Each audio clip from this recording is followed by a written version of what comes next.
Shalom bien-aimés, nous sommes encore contents aujourd'hui de nous retrouver dans le cadre de notre émission Bilingue. Et aujourd'hui, nous voulons nous partager un verset que nous connaissons tous, juste un verset.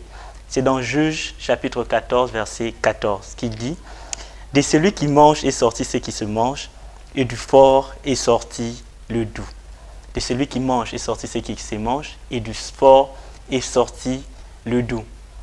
Au-delà de pouvoir, en dehors de pouvoir donner du contexte par rapport à ce passage qui risquera de nous prendre encore beaucoup de temps, j'aimerais ressortir une idée qui est importante pour nous, surtout pour cette période aussi capitale, aussi critique, j'allais dire, de l'existence non seulement de tout un chacun de nous, mais du monde par rapport à la pandémie que nous sommes en train de traverser.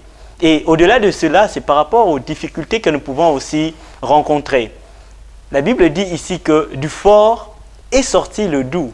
Ça signifie que d'une circonstance compliquée, d'une circonstance aggravante, d'une crise, on peut ressortir quelque chose de bien.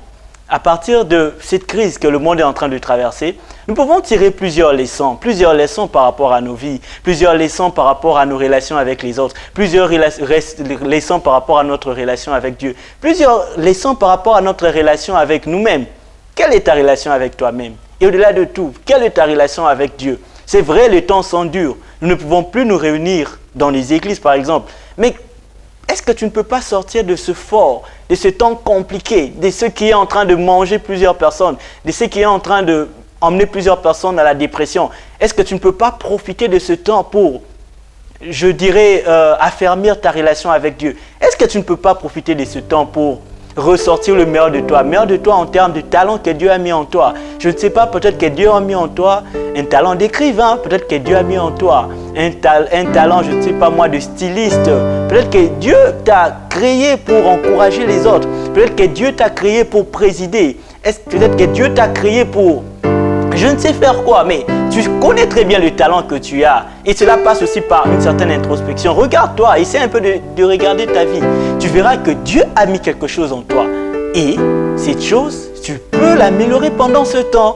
Profite de ce temps pour lire des livres qui vont t'aider à développer ce que Dieu a mis en toi. Profite de ce temps pour parler avec Dieu. Parce que la Bible dit que sans lui, Christ pouvait dire à ses disciples, sans moi, vous ne pouvez rien faire. Sans Christ, tu ne peux rien faire. Et le doux qui peut le plus ressortir de ce temps, c'est cette constante stabilité de ta relation avec Dieu. Est-ce que tu as le temps, pendant ce moment, de pouvoir capitaliser, de pouvoir raffermir ta relation, ta connaissance de Dieu? Passe du temps dans la parole de Dieu, passe du temps dans la prière.